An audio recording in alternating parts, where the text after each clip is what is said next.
tepat sasaran.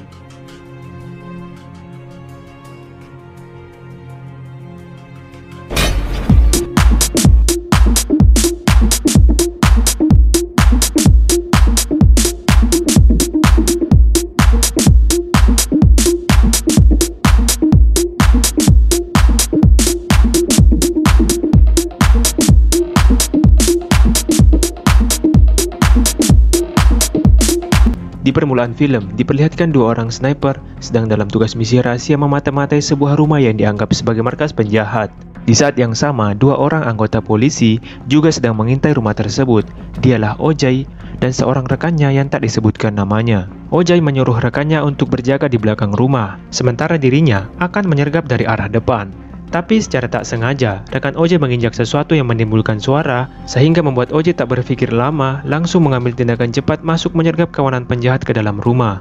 Rekan Ojai pun ikut menyusul, tapi sepertinya rekan Ojai ini memang tak memiliki bakat selayaknya seorang polisi.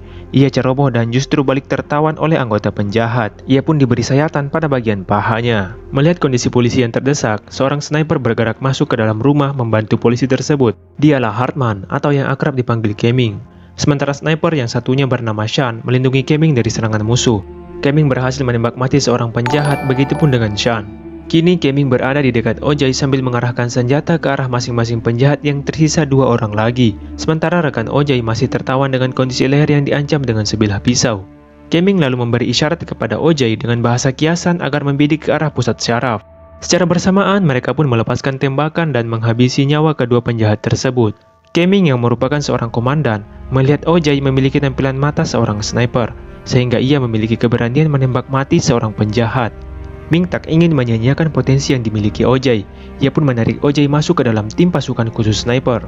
Kini Ojai menjalani beberapa tahap seleksi sebelum benar-benar diterima sebagai anggota tim sniper. Kepada Sean, Ming meminta penilaian mengenai Ojai. Sean berpendapat kalau ia melihat Ojai memiliki tingkat kepercayaan diri yang tinggi, di mana rasa percaya diri memang diperlukan untuk dapat diterima di tim sniper. Tapi ternyata kepercayaan diri yang terlalu tinggi juga tak baik bagi seorang sniper. Mengapa demikian? Kita simak dulu lebih lanjut film ini. Kemudian Ojai menjalani sesi uji tembak dan menghitung jarak tanpa alat bantu. Ia pun diminta untuk mengukur jarak antara posisi tubuhnya ke bangunan yang ada di kejauhan. Dengan kemampuan analisa dan kalkulasi yang dimilikinya, Ojai mampu melewati ujian itu dengan jawaban yang tepat. Ia pun secara resmi diterima sebagai anggota tim sniper. Para sniper kini menjalani uji keahlian menembak pada jarak 400 meter dengan target sebuah koin yang ditancapkan pada sebuah apel. Ojai berhasil mengenai sasaran buah apel tapi tidak dengan koinnya. Sebagai komandan sekaligus pemegang predikat top shooter, Keming memberi Ojai bimbingan mengenai teknik pernafasan dan metode menembak seorang sniper. Alhasil, bidikan Ming selalu tepat sasaran.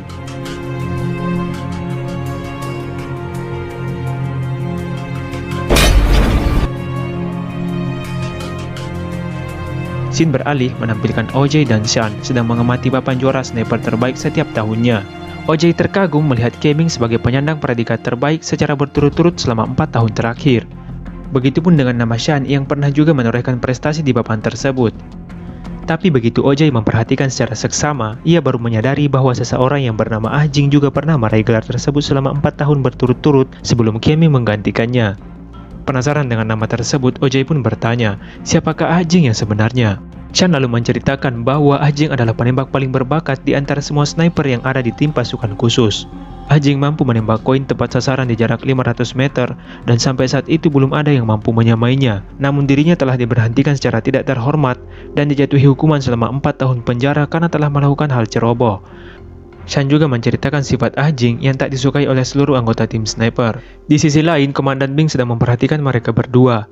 Ia teringat kembali momen saat dirinya menjalani uji tembak bersama Ah Jing 4 tahun silam. Setelah mengamati kalender di meja kerjanya, ia pun menyadari tak lama lagi Ah Jing akan bebas. Beralih ke tanggal 20 Agustus 2008, di mana Ah Jing sudah benar-benar bebas dari penjara. Terlihat Sean sudah menunggu menyambut kebebasan Ah Jing. Ia pun mentraktir Ah Jing makan dan mengantarnya pulang. Sebelum Ah Jing turun dari mobil, Sean juga memberi Ah Jing hadiah dan uang tunai sejumlah $20.000.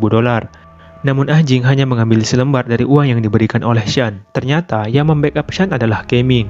Mereka berdua pun berdialog mengenai keadaan Ah Jing yang katanya sudah cukup membaik dari sebelumnya. Tapi Keming masih terlihat khawatir mengetahui Ah Jing tak mengambil semua uang pemberiannya. Lalu Ah Jing singgah di sebuah minimarket karena hendak membeli sebatang coklat. Secara tiba-tiba, ia langsung teringat dengan istrinya. Dan di saat yang sama, ia juga melihat seseorang yang sedang memandanginya dari kejauhan. Ah Jing lalu bergegas pulang ke apartemennya dengan tatapan yang kosong.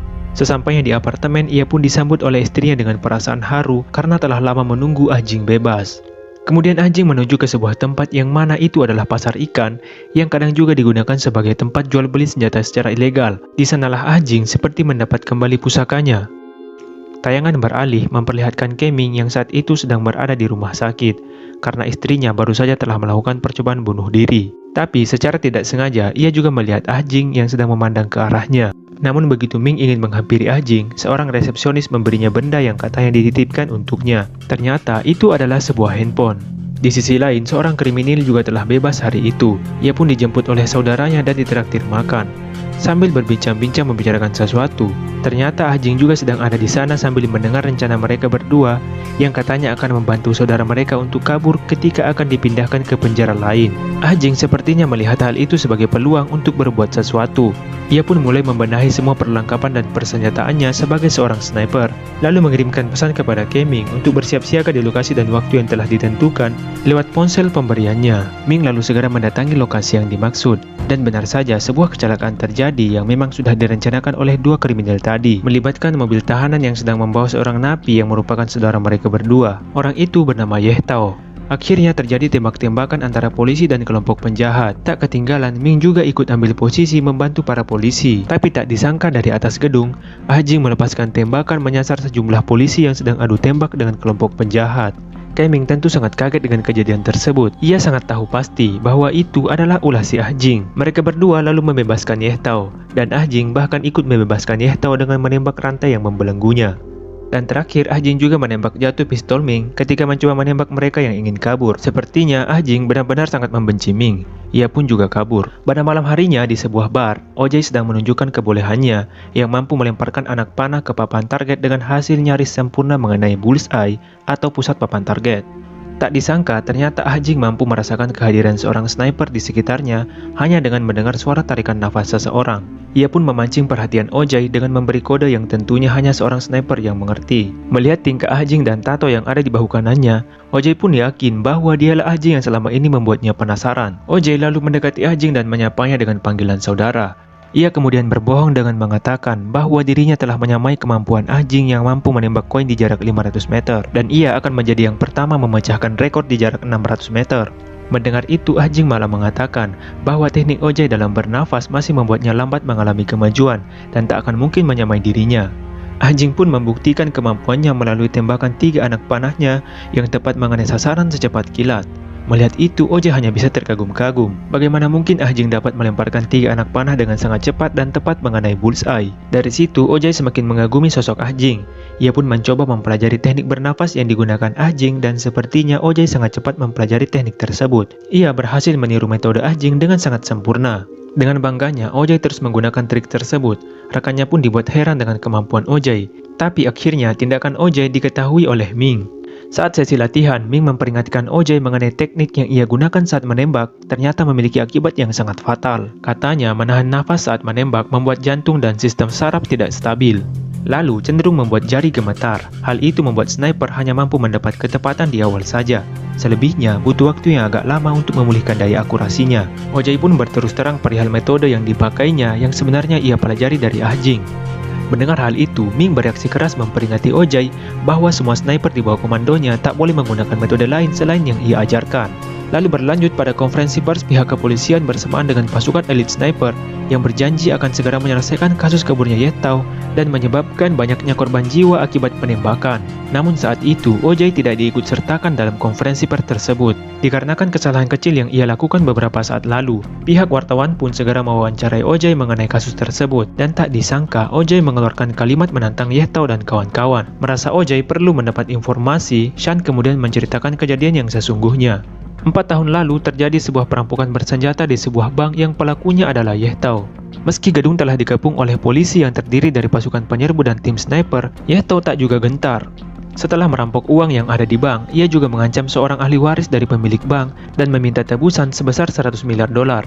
Meski jumlah yang sangat besar, tapi pemilik bank bersedia membayar tebusan. Pasukan penyerbu diperintahkan untuk mundur, sementara Ye Tao masih stay di posisinya dengan mengancam akan meledakkan granat. Sementara tim sniper sendiri, hanya ada Ming dan Ah Jing. Melihat ada celah dan peluang untuk menembak, dengan percaya dirinya, Ah Jing melepaskan peluru menyasar kepala Ye Tao. Tapi tak disangka, sesuatu terjadi di luar perkiraan Ah Jing. Setelah peluru merontokkan pintu kaca, secara tiba-tiba si tawanan merebahkan kepalanya dan akhirnya tawanan itulah yang terbunuh. Semua anggota tim yang ada saat itu dibuat terkejut oleh tindakan Ah Jing yang sangat nekat.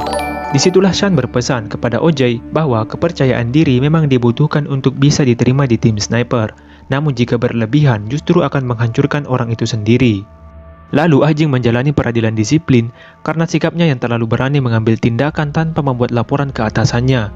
Namun Ah Jing beralasan kalau tindakan tersebut adalah tindakan darurat karena ia yakin saat itu Ye Tao akan menarik pin granat dan tidak memiliki waktu untuk melapor ke atasannya. Para atasan lalu meminta keterangan Shan mengenai kebenaran jawaban Ah Jing yang kala itu bertugas sebagai pengamat. Namun Shan mengaku tidak tahu karena saat itu ia hanya memantau kondisi lingkungan secara umum, sehingga ia sendiri tidak melihat secara jelas apakah benar Ye Tao akan menarik pin granat atau tidak.